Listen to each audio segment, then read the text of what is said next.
دنیا میں جو روزہ رکھا تھا وہ سب سے چھپا ہوا. سارے تمہارے پاس موقع ایسے آتے ہیں جب ایک ایک گھونٹ نگل سکتے ہو, وضو کے بیچ میں, غسل کے بیچ میں, جب کوئی نہ دے. آپ کے روزہ رکھنے سے میرا کیا ہے؟ تو جانتے ہیں میرے آقا صلی اللہ تعالی علیہ وسلم نے کیا فرمایا کہ اگر استطاعت ہے تو شادی کر لے, ورنہ روزہ کر کے روزے سے آئے ہیں. کسی کی پیشانی پہ تو لکھا نہیں ہے کہ یہ روزے. مسلمان کے لیے روزے جو فرض کیے گئے آپشنلی نہیں ہے میرے عزیز, یہ آپشنلی نہیں ہے, اختیاری نہیں ہے. جسے چاہے وہ رکھے, جسے چاہے وہ چھوڑے. ہاں ہمارے ہاں معاشرہ ایسے ہی ہے نا. ہاں صبح اٹھ کر کے لوگ پوچھتے رہتے روزہ ہے, روزہ ہے. کیوں پوچھ رہے روزہ ہے؟ مسلمان ہے تو روزہ فرض ہے, روزہ فرض ہے. اگر میں آپ کو پوچھوں اچھا لگے گا؟ انسان ہو اچھا لگے گا, سامنے دکھ تو رہا ہے انسان ہے, پھر کیا پوچھنا ہے؟ مسلمان کے لیے روزہ ایسا ضروری ہے جیسے اس کے لیے انسان ہونا ضروری ہے. وہ روزے چھوڑتا کیوں؟ ہاں چند ہی چیزیں ہیں جہاں تخفیف دی گئی ہے شریعت میں. وہ سفر ہے یا مرض ہے, ایسا مرض کہ جس سے وہ نہیں برداشت کر پاتا, اس میں اللہ تعالیٰ نے اسے چھوٹ دی ہے, رخصت دی ہے. یا حاملہ عورت ہے, یا دودھ پلانے والی عورت ہے, یا پھر اب بہت سارے لوگ ایسے ہیں جو ہٹے کٹے ہیں, تندرست ہیں, توانا ہیں, روزے چھوڑے ہوئے ہیں. میرے عزیز, سب ہونے کے بعد اگر روزہ چھوڑنے کی کسی کو رخصت ہے نا, تو صرف ان عورتوں کو جن کی ماہواری آتی ہے مہینے میں یا بچے کے بعد, حیض و نفاس والی عورتوں کے لیے روزہ نہیں ہے. تو میں ان لوگوں سے پوچھتا ہوں, کیا تمہاری بھی ایسی کیفیت ہے جو تم روزہ چھوڑے گھوم رہے ہو؟ ناپاک ہو, ناپاکی آئی ہے؟ نہیں ہے تو پھر کیوں روزہ چھوڑتے ہو؟ ایک روزے کو چھوڑنے کی سزا حدیث میں بتائی گئی 900 سال دوزخ میں رکھا جائے. 900 سال. اب کیلکولیٹ کرو, اگر تمہاری زندگی کے روزے قضا ہیں تو کتنے 100 سال جائیں گے. اسی لیے میرے عزیزو, جب تک طاقت ہے روزے فی الحال کے رکھو ہی رکھو. اگر پیچھے کے چھوٹے ہیں تو اسے بھی پہلے کمپلیٹ کر لو, ورنہ قیامت کے دن کی سزائیں نہیں برداشت کر پاؤ, بھگت نہیں پاؤ. یہ ہم جو بار بار کہتے ہیں آپ کے روزہ رکھنے سے میرا کیا ہے, ہم تنبیہ صرف اس لیے کرتے ہیں کہ قیامت کے دن اللہ تعالیٰ کے عذاب میں گرفتار نہ ہو جاؤ, عذاب میں گرفتار نہ ہو جاؤ. اور ہمارے بزرگوں نے ہمیں تعلیم دی ہے کہ اللہ تعالیٰ جب 11 مہینے کھلاتا پلاتا ہے اور وہی مولا 1 مہینہ اگر حکم دے تو یہ کس قدر بندے کی ناانصافی ہے کہ اپنے مولا کے حکم کو پیٹ پیچھے ڈالتا ہے اور پھر کھاتا پیتا رہتا ہے.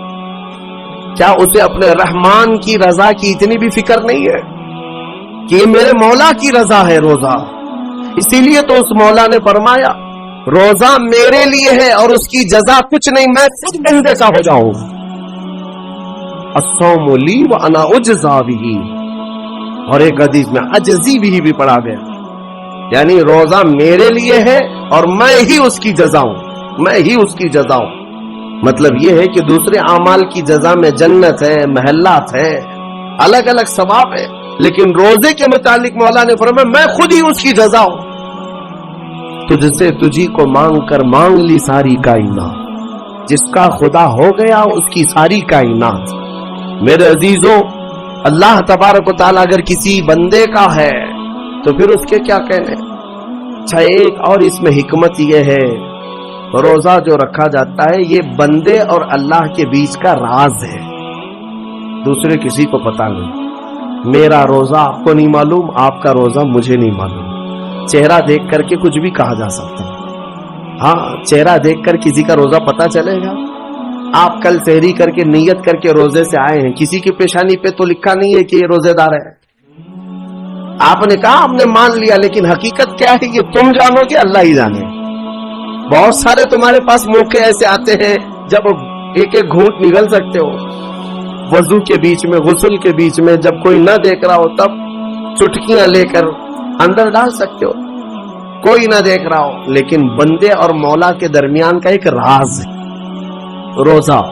اسی وجہ سے ایک حدیث میں ملتا ہے قیامت کے دن جب ایمان والوں کو جمع کیا جائے گا اور جن کی بخشش ہو جائے گی تو ان میں ایک جماعت ایسی ہوگی جو جنت کی طرف اڑتے ہوئے جا رہے ہوں گے اور جنت میں پہنچ جائیں گے, کسی کو نظر نہیں آئیں گے, بہت تیزی سے وہ جنت پہنچ چکے ہوں گے. باب الریان ایک دروازہ ہے جو صرف روزے داروں کے لیے, جن کے روزے اللہ کی بارگاہ میں پسند آ گئے, وہ دروازہ صرف ان کے لیے. وہاں پہنچ چکے ہوں گے بہت سارے اہل اللہ, بڑے بڑے مقامات والے وہاں موجود ہوں گے. پوچھیں گے تم کہاں سے آئے, کون سے راستے سے آئے؟ نہ وہاں نظر آئے نہ راستے میں نظر آئے, یہاں کیسے پہنچے؟ تو کہیں گے کہ اللہ تبارک و تعالیٰ نے ہمیں روزوں کی وجہ سے یہ مقام دیا. رب تعالیٰ کی طرف سے ارشاد ہوتا ہے کہ ان بندوں نے دنیا میں جو روزہ رکھا تھا وہ سب سے چھپا ہوا تھا, کسی کو پتا نہیں تھا روزہ ہے یا نہیں. اس لیے جب میں نے ان کے روزے قبول کیے تو سب سے چھپا کر انہیں جنت کی طرف بھیج دیا. وہاں پر بھی یہ جزا دی گئی. میرے عزیزوں, فضیلتیں بہت ساری ہیں, سب کو پتا ہے, لیکن میں جو کہہ رہا ہوں وہ یہ ہے کہ اگر اپنے نفس کو کنٹرول میں لانا ہو تو یہ روزے شرط ہیں. ایک صحابی حضور کی بارگاہ میں آئے, جوان تھے, کہا کہ یا رسول اللہ صلی اللہ علیہ وسلم, جوان ہو چکا ہوں, شادی کی عمر ہے, لیکن شادی کرنے کی طاقت نہیں, مال نہیں, اسباب نہیں, کیا کروں؟ شادی نہ کرے تو گناہوں کی طرف چلے جائیں, خواہشات ہیں انسان کی. تو جانتے ہیں میرے آقا صلی اللہ تعالی علیہ وسلم نے کیا فرمایا کہ اگر استطاعت ہے تو شادی کر لے, ورنہ روزہ رکھ لے. شادی کے بدل ڈائریکٹ کون سی چیز؟ روزہ.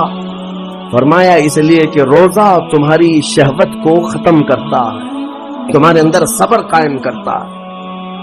عزیزان گرامی, حدیث پاک کا یہ مفہوم میں آپ کے سامنے رکھ رہا ہوں. تربیت میں میرے آقا نے ان نوجوانوں سے کہا جن کی شہوت غالب ہے, جو گناہوں کی طرف زیادہ جا سکتے ہیں, ان کے لیے فرمایا گیا وہ روزہ رکھیں, کنٹرول میں رہیں گے.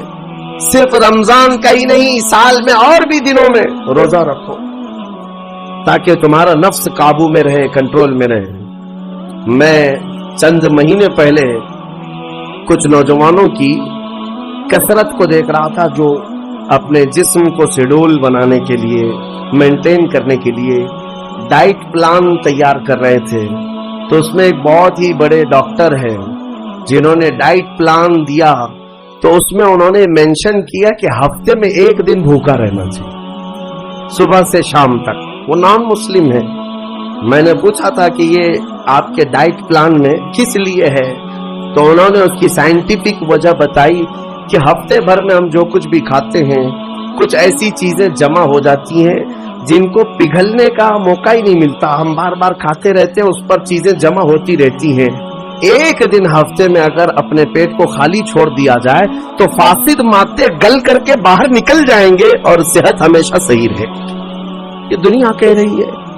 میرا مولا بغیر حکمت کے کوئی چیز تم پر فرض نہیں فرماتا. جس نے ہمارے جسموں کو بنایا, جس نے ہماری روح کو بنایا, وہی زیادہ بہتر جانتا ہے کہ ہمارے حق میں کیا چیز اچھی ہے.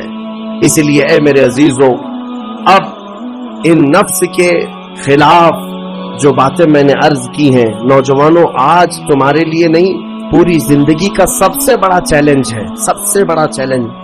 جو اپنے نفس امارہ سے بچ گیا وہ صحیح سلامت دنیا سے چلا گیا, ورنہ موت کے وقت بستر پر روح نکلنے سے پہلے بھی نفس امارہ بہکاتا ہے. یہ شیطان کا قریبی دوست ہے. یہ دونوں کی سانٹھ گانٹھ ہے. نفس کی اور شیطان کی دوستی بہت گہری ہے, بہت گہری ہے. اسی لیے تو شیطان جاتا ہے تو نفس اس کا کام کرتا رہتا ہے. دونوں مل کر کے انسان کو تباہ و برباد کرتے ہیں. لیکن اس کے باوجود اگر آپ بچے ہیں تو یہ اللہ کا فضل ہے. تم ایسے ہی بیان تقریر سننے کے لیے ہمارے چینل کو ضرور سبسکرائب کریں اور سپورٹ ضرور کریں بھائی لوگ, پلیز.